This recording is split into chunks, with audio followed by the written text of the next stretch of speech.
دیکھیں شیعہ سے آپ نے بات کرنی اور آپ کہیں گے جی میں نے یزید کو ڈسکس نہیں کرنا، میں نے جمل صفین نہروان ڈسکس نہیں کرنی، آؤ قرآن و سنت پہ اکٹھے ہو جائیں، تو یہ دیوانے کا خواب ہی ہے، کیونکہ ان کا اصل مسئلہ یہی ہے۔ آپ بریلویوں سے کہیں چھوڑیں جو دیوبندیوں نے گستاخیاں کی ہیں، وہ خود بھگتیں گے، ان کے بزرگ آئے ہم قرآن و سنت پہ اکٹھے ہوں، وہ کہیں گے نہیں جی ہماری تو تفریق کی گستاخانہ عبارتوں پہ تھی۔ تو ہم نے اسی لیے موضوع بنایا اختلافی موضوعات کو، تاکہ کامن ٹرم کے اوپر لوگ اکٹھے ہوں۔ یہ بھی تو ہے نا تعالوا الی کلمۃ سواء بیننا وبینکم۔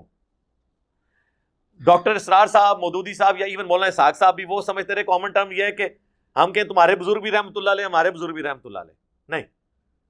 کامن ٹرم اس کے الٹ ہے، تو آڑے بزرگوں نے بھی کم پایا، ساڑھے نے بھی پایا۔ ہاں، اور کامن ٹرم یہ ہے کہ ہاں بریلوی جو آپ کہہ رہے ہو نا کہ یہ دیوبندی گستاخ ہیں، ہم آپ کے ساتھ ہیں، انہوں نے گستاخیاں کی ہیں، لیکن آپ کے بزرگوں نے بھی چشتی رسول اللہ پڑھوایا، اگر انہوں نے اشرف علی رسول اللہ پڑھوایا تو یہ کامن ٹرم ہوگی۔ شیعہ کے ہم ساتھ ہیں کہ حضرت علی کے ساتھ جو زیادتیاں کی ہیں اور ممبروں پر ان پہ لعنت کروائی گئی، بالکل غلط ہوا، لیکن آپ بھی تو بنو امیہ کے طریقے پہ ہو، آپ باقی صحابہ پہ لعنت کر رہے ہو ممبر سے، تو آپ تو خود بنو امیہ کی پارٹی ہو، حضرت علی کی پارٹی تو نہیں ہو۔ حضرت علی نے تو جنگ صفین میں نے ناج البلاغہ سے خطبہ پڑھ کے سنایا، انہوں نے اپنے ساتھیوں کو جنگ کے دوران تو اجازت ہوتی ہے بندہ جو مرضی بول لے، گالی گلوچ کرتے سنا تو انہوں نے کہا اہل شام کو گالی مت دو، ان کی غلطی ان پر ہائی لائٹ کرو تاکہ وہ جو ہے اطاعت کے اندر واپس آ جائیں۔ تو آج کی ڈیٹ میں گالیاں نکالنے کا تو فائدہ نہیں، علمی طریقے سے آپ اختلاف رائے کریں جو ہم کر رہے ہیں۔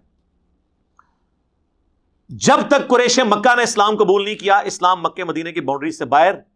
نہیں گیا، جب تک سب کانٹیننٹ میں بریلویوں کو آپ ایڈریس نہیں کریں گے۔ اس حوالے سے